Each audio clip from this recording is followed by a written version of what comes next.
On s'est déjà posé la question pourquoi certaines villes explosent alors que d'autres semblent décliner? Ou pourquoi toutes les boîtes de high-tech ont l'air de se regrouper au même endroit? Eh bien, ce sont précisément ces questions qui sont au cœur de l'économie urbaine et régionale. C'est un domaine absolument fascinant et c'est ce qu'on va décortiquer ensemble aujourd'hui. Alors voilà notre parcours.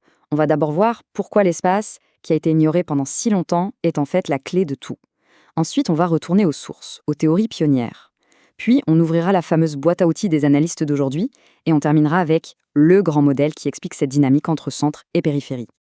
Pour commencer, cette citation de l'historien Fernand Braudel est percutante. Elle résume parfaitement la tension qu'on va analyser. Cette dynamique super puissante et souvent inégale entre le centre, qui est un moteur d'innovation, et sa périphérie.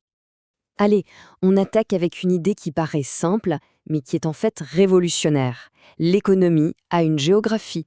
Pendant des décennies, les économistes ont fait comme si ça n'existait pas. On va voir pourquoi ils avaient tort et pourquoi l'espace est absolument essentiel. Il faut s'imaginer que pendant très très longtemps, la théorie économique classique, eh bien, elle fonctionnait un peu comme si le monde était plat, sans aucune friction. Des grands penseurs comme Adam Smith ou Ricardo ont battu des modèles brillants, mais dans un univers abstrait. Un univers où la distance n'existait pas et où les coûts de transport étaient tout simplement nuls. Et c'est justement pour combler ce vide qu'est née la théorie de la localisation. Son but, c'est de répondre à des questions qu'on se pose tous les jours. Pourquoi ce centre commercial est ici et pas 3 rues plus loin? Pourquoi cette usine a déménagé à l'autre bout du monde? En gros, la théorie de la localisation, elle essaie de décoder la logique qui se cache derrière toutes ces décisions. Et les conséquences de cette logique spatiale, elles sont bien réelles.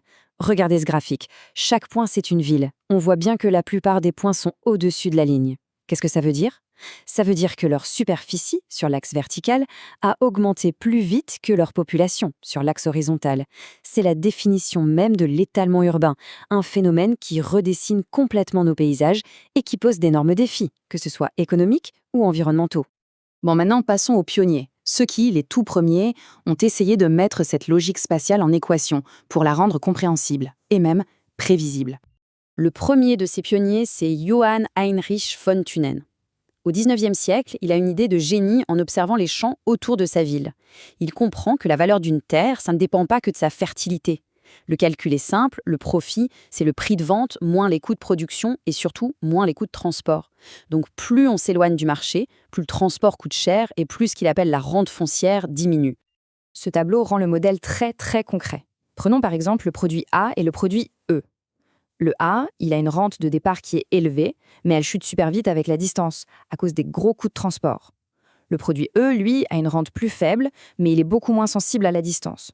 Du coup, un agriculteur rationnel, il va choisir la culture la plus rentable pour sa parcelle. Et si on additionne tous ces choix individuels, on obtient quoi? Une carte prévisible, des cercles concentriques de cultures spécialisées tout autour de la ville. Bien sûr, c'est un modèle simple, il suppose un terrain plat et un seul marché, mais son intuition, elle, est incroyablement puissante. Presque un siècle plus tard, Alfred Weber va adapter cette idée au monde industriel. Là, la question, ce n'est plus où est-ce que je plante mes patates, mais plutôt où est-ce que je construis mon aciérie. Il faut minimiser les coûts de transport pour amener le charbon et le minerai de fer à l'usine et pour livrer l'acier fini au marché. Le modèle de Weber, c'est une sorte de triangle qui cherche le point géographique parfait pour minimiser la somme de tous ces coûts. Alors, en partant de ces grandes théories fondatrices, comment on fait aujourd'hui? Comment les économistes, les urbanistes, les politiques, comment est-ce qu'ils analysent une économie régionale? Quels sont leurs instruments? La question devient tout de suite très pratique. Quels sont les outils qui permettent de dépasser la simple intuition pour vraiment évaluer, de manière rigoureuse, la santé économique d'une ville, ses points forts, ses faiblesses et bien sûr sa compétitivité par rapport aux autres? Eh bien la réponse, c'est une véritable boîte à outils. Souvent, ce sont des institutions comme la Banque mondiale qui les utilisent pour faire le diagnostic des économies locales. Regardons-en quelques-uns.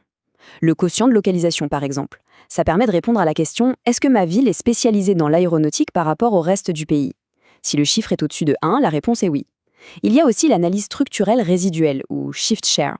Elle est encore plus fine, elle permet de savoir si la croissance de l'emploi dans une ville est juste due à un bon mix de secteurs qui marche bien partout en ce moment, ou si ces entreprises locales sont réellement plus performantes que la moyenne nationale. Ce sont des outils qui transforment les données brutes en intelligence stratégique. Ok, maintenant on va assembler toutes ces pièces. Les théories classiques nous expliquent la localisation. Les outils nous permettent de mesurer. Mais comment on explique la dynamique, le fait que les riches s'enrichissent et que les inégalités entre les régions se creusent? C'est le défi que relève la nouvelle économie géographique, avec son modèle phare, le modèle centre-périphérie. Cette approche, qui a été développée notamment par des économistes comme Paul Krugman, ne prend plus la géographie comme une simple donnée. Non, elle cherche à expliquer sa formation. Pourquoi est-ce que l'activité économique s'agglomère dans des villes ou des pôles industriels en laissant d'autres territoires de côté et en créant, au passage, des inégalités de développement? Le point crucial ici, c'est une tension permanente entre deux types de forces. D'un côté, on a les forces centripètes, celles qui attirent les entreprises et les travailleurs au même endroit. L'accès à un grand marché, un bassin de main-d'œuvre qualifié, les économies d'échelle. De l'autre côté, on a les forces centrifuges, qui au contraire les poussent à partir. Le coût de l'immobilier qui devient exorbitant, les embouteillages, la pollution, la concurrence acharnée. Et la géographie économique d'un territoire, au fond, ce n'est rien d'autre que le résultat de cette grande bataille. C'est un processus qui peut s'auto-renforcer. Plus un centre attire d'entreprises, plus il devient attractif et ça crée un cercle vertueux. C'est exactement comme ça qu'émerge ce que Braudel décrivait comme un centre dynamique.